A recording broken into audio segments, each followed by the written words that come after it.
खुशामदीद, आदाब। आप सबको हमारी तरफ से आप इस प्रोग्राम देख रहे हैं जी। सलाम जेके 13 दिसंबर है आज, और 13 दिसंबर की आज की सुबह में जहां आपका वालिहाना इस्तकबाल है, वहीं पर हम उम्मीद कर रहे हैं कि वादी कश्मीर के अंदर जहां सर्दी शबाब पर है, वहीं पर जम्मू सूबे के अंदर मौसम का मिजाज बेहतर है।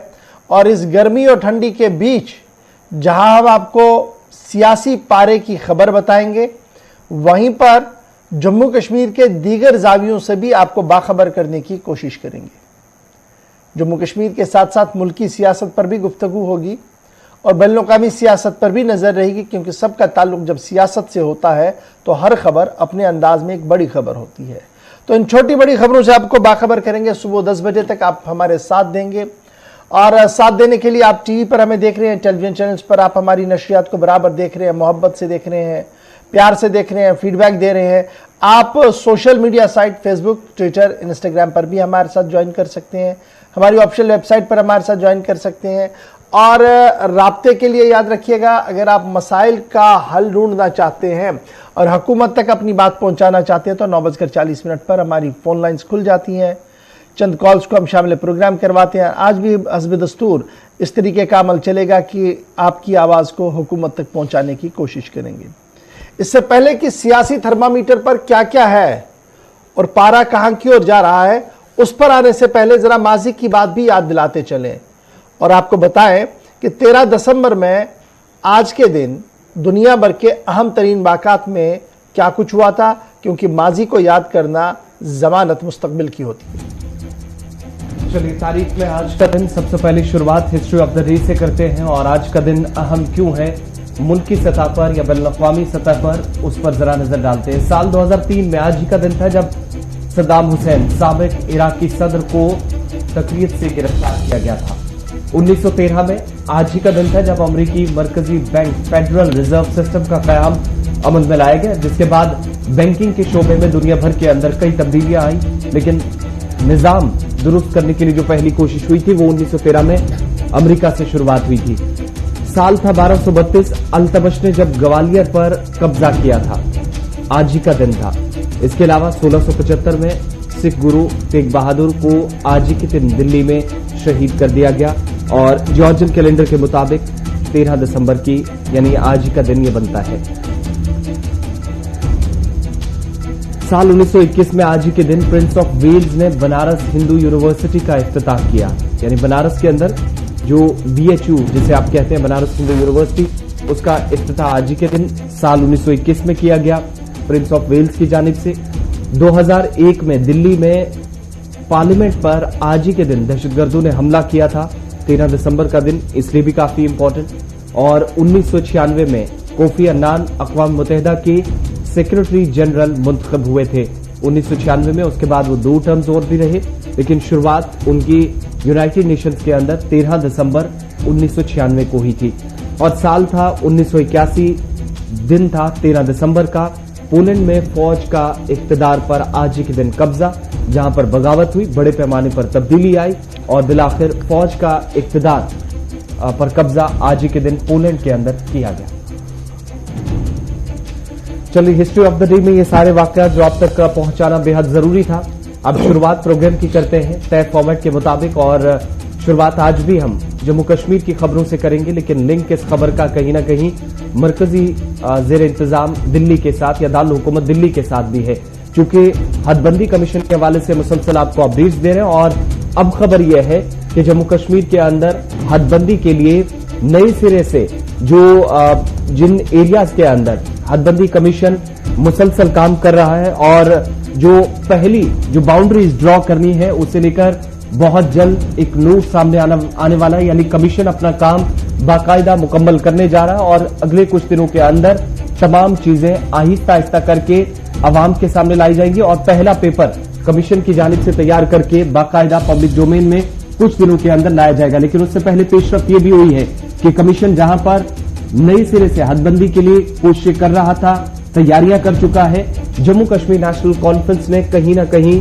अब मीटिंग से पहले एक बार फिर जरूर कुछ एतराजात जाहिर किए हैं और इस सिलसिले में पैनल को एक तहरीरी तौर पर एक नोट भी यानी खत नेशनल कॉन्फ्रेंस के रुकन parliament retired justice Hasnain Masoodi की तरफ से लिखा गया है।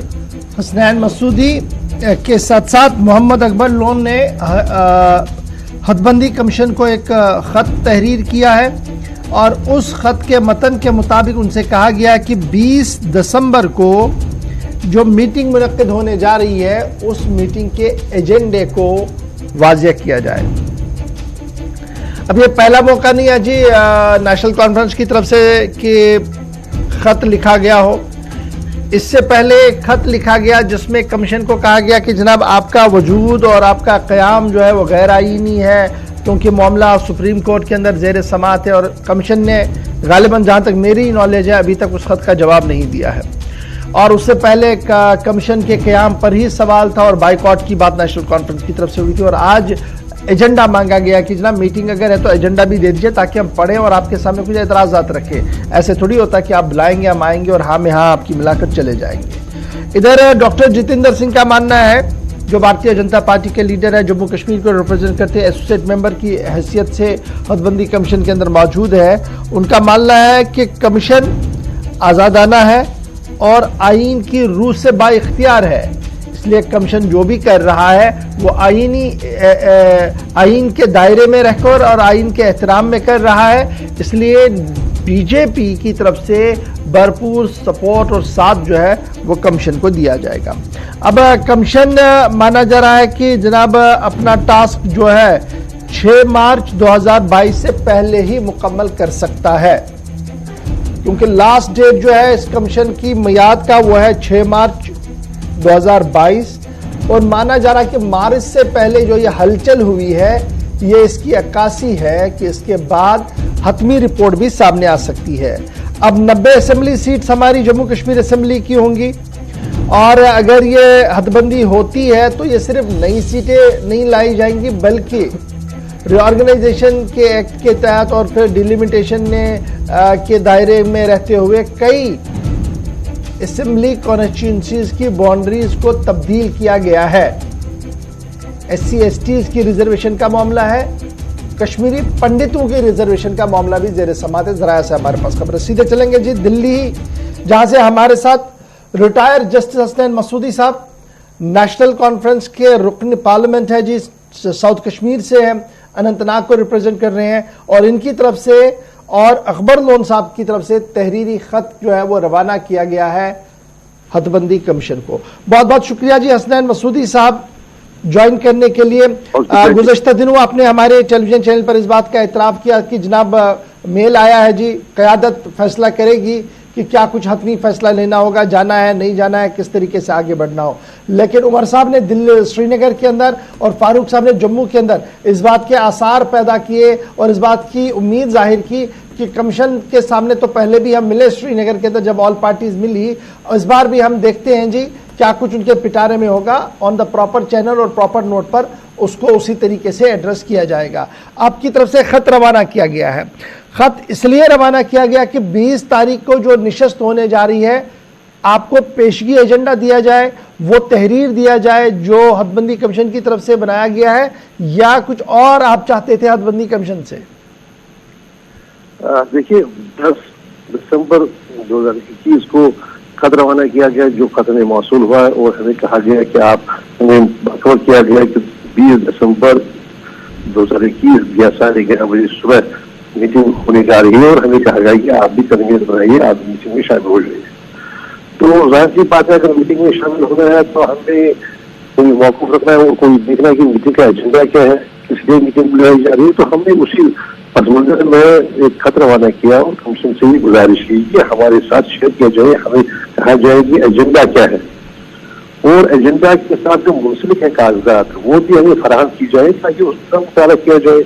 जब मालूम ही नहीं है कि एजेंडा क्या है, इस बात पर बहस तमस हो रही है, क्या कहना है, इस पर हमारा मौक़िफ़ जानने की कोशिश की जा रही है या क्या जो भी है वो मामला, तो उसके बारे में जब तक हमें एजेंडा के बारे में मालूम नहीं होगा तब तो जाहिर सी बात है हम एक राय कायम करने में नहीं कर सकते हैं। अब एजेंडा तो जनाब तय है कि जनाब मसूदी साहब आपको नहीं लग रहा कि थोड़ी सी पॉलिटिक्स हो रही है? क्योंकि जब कमीशन एसोसिएट मेंबर्स को बुला रहा है उससे पहले ही कहीं ना कहीं ये खबर तो सामने है कि एक तहरीर तैयार किया गया है जी, जो एसोसिएट मेंबर्स के साथ शेयर किया जाएगा, जिस पर बातचीत होगी। तो आप उस मसवदे को पेशी मीटिंग चाहते हैं, मीटिंग से पहले ही चाहते हैं, ताकि आप उसको स्टडी करें?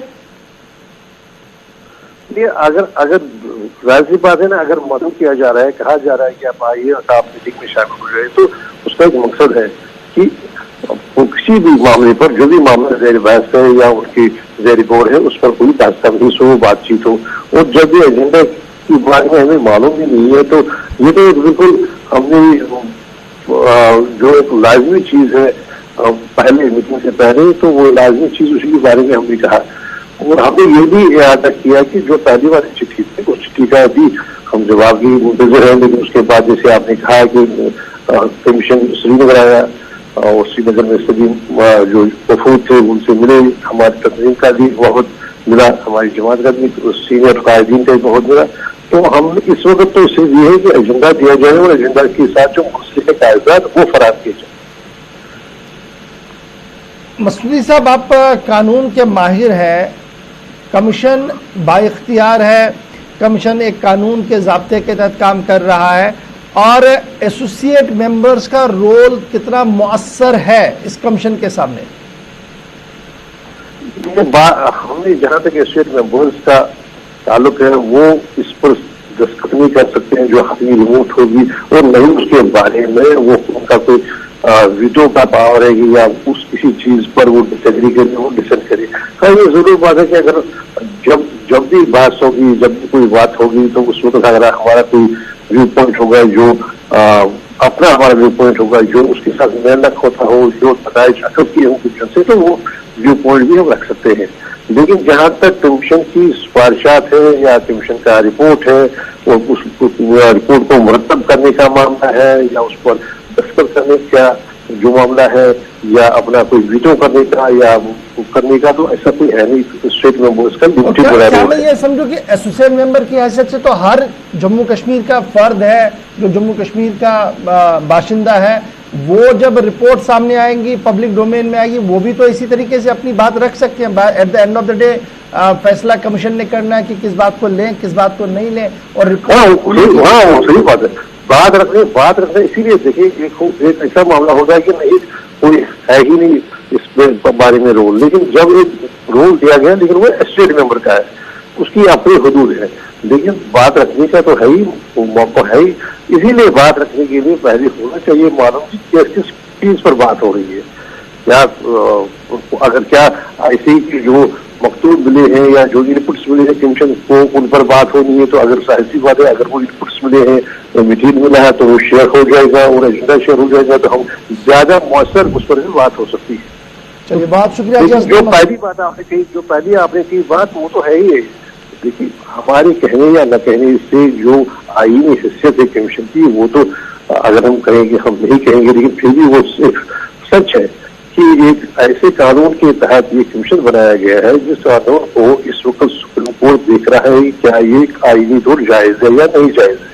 तो हसन मसूदी साहब, और आमतौर पर ये होता है कि ऐसे मामला फिर से अदालत के सामने दोबारा चला जाता है, और आपके एक या दो बार मीटिंग में शिरकत न करने से भी जो कॉज है उसको कहीं ना कहीं नुकसान पहुंचेगा, चूंकि 6 मार्च अगर तय डेडलाइन है, हो सकता है कि उससे पहले आखिरी मीटिंग हो, तो आपका न जाना। वो सही बात है। आपने देखिए, हमने जो पहले, वो हमारा कोई बाइकाट का मामला नहीं था, वो हमने मुतल्लब किया, हमने एक अलर्ट किया कमीशन को कि जरा आप अपना जो आपका जो जिस कानून के तहत आपका वजूद है, उस कानून को इस वक्त सुप्रीम कोर्ट देख रहा है। देखिए, वो हमारा फर्ज था, आईनी फर्ज था कमीशन को बाखबर करना कि ये आईनी चुनौती है, ये आईनी मामला है, इसकी तरफ आप गौर कीजिएगा। चलिए, तो बहुत शुक्रिया जी हसनैन मसूदी साहब हमारे साथ ज्वाइन करने के लिए जी। मसूदी साहब का मानना कि जनाब एसोसिएट मेंबर की हैसियत से जो हम तक हो सकता है खत खिताबत के जरिए से वो तो किया है। फाइनल डिसीजन और अथॉरिटी जो है वो कमीशन है, उन्होंने अपनी बात को रखना है। हमारे आने कहने से कोई बात नहीं होगी, न तो हम सिफारशी मेंबर है और ना ही कोई वीटो पावर रखते हैं, सिर्फ अपनी बात रखेंगे। तो आपको याद होगा कि जब वज़ीर-ए-आज़म के साथ सारे लोग मिले थे, जम्मू कश्मीर की सियासी क़यादत के लोग मिले थे, तो वहां पर यह बात रही थी कि जनाब ये 2-4 लोगों को तो आपने एसोसिएट मेंबर रख दिया है, बाकी पार्टियों को भी रिप्रेजेंटेशन का मौका दिया जाए। उस पर वजीर आजम ने हामी भरी थी और दाखिला वजीर ने हदबंदी कमीशन से कहा था कि वो जनाब जम्मू कश्मीर जाए, जिसके बाद सभी पार्टीज के लीडर से मिले, जिसमें नेशनल कॉन्फ्रेंस भी मिली और सभी जमातें मिली और उन्होंने अपना मौकफ जो है वो कमीशन के सामने रख दिया है।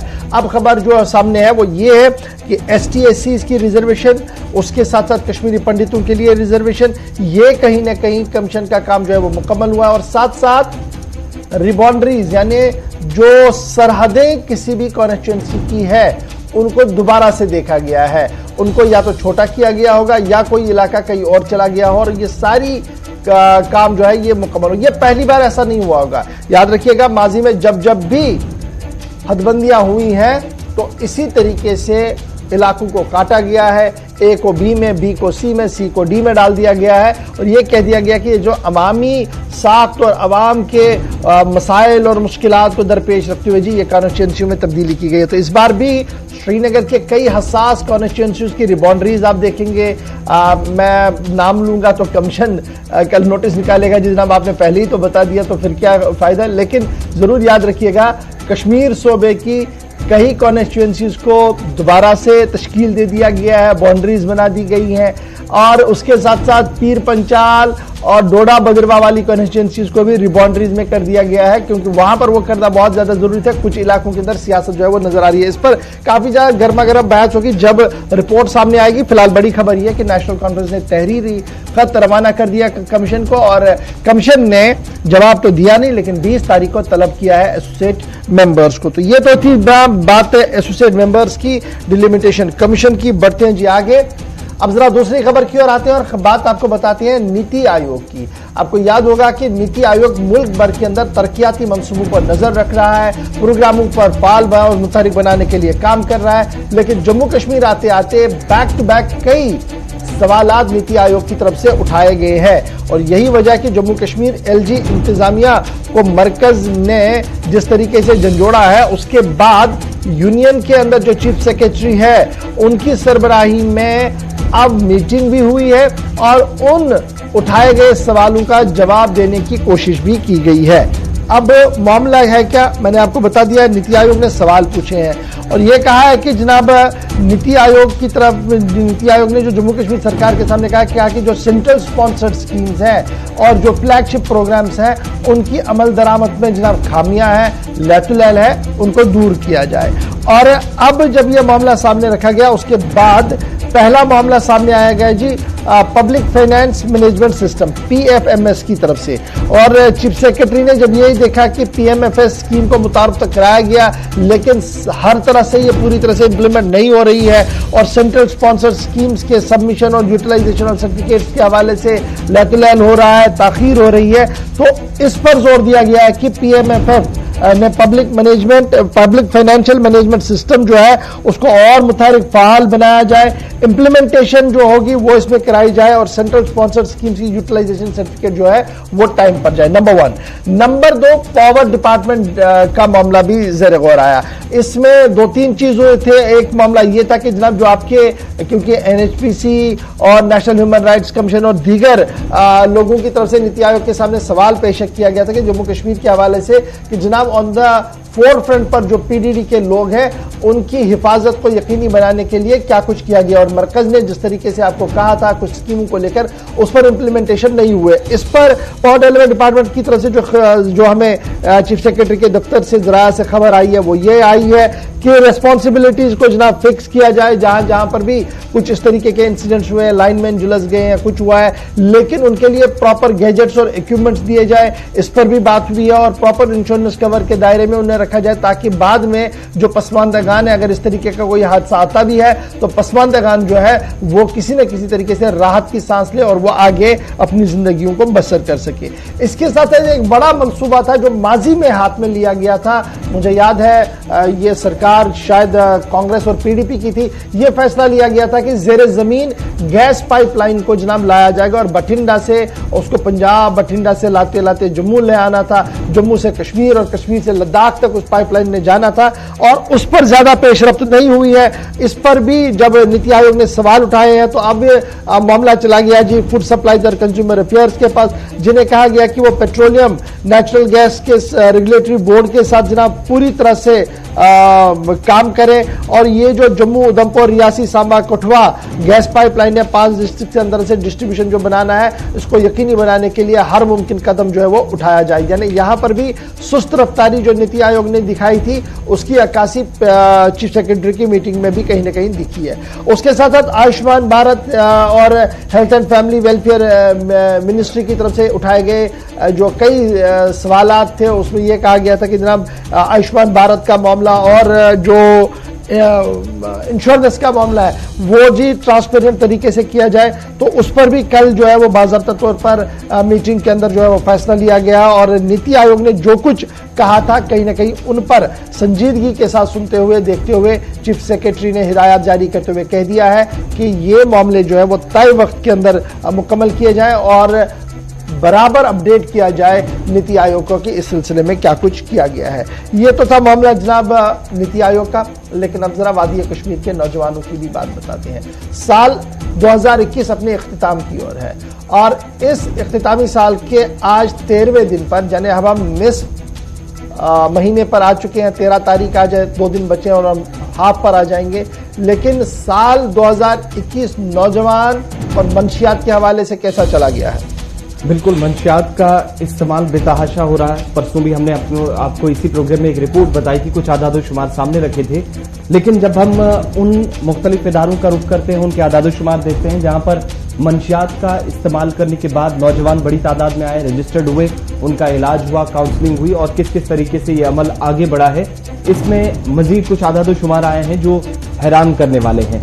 साल 2019-20 में आपको याद है कि ज्यादातर वक्त कोविड-19 की वजह से जो लॉकडाउन लगा था उसमें बीता है और बाकी भी बहुत सारी चीजें रही जम्मू कश्मीर के अंदर, जो इंतजाम के अंदर तब्दीलियां आई, उन सारी चीजों से बहुत हद तक बंदिशें रही, लॉकडाउन रहा, स्कूल बंद रहे। इन सब चीजों का असर कैसे नौजवान नस्ल पर पड़ा ये आदाद-ओ-शुमार बताने के लिए काफी है।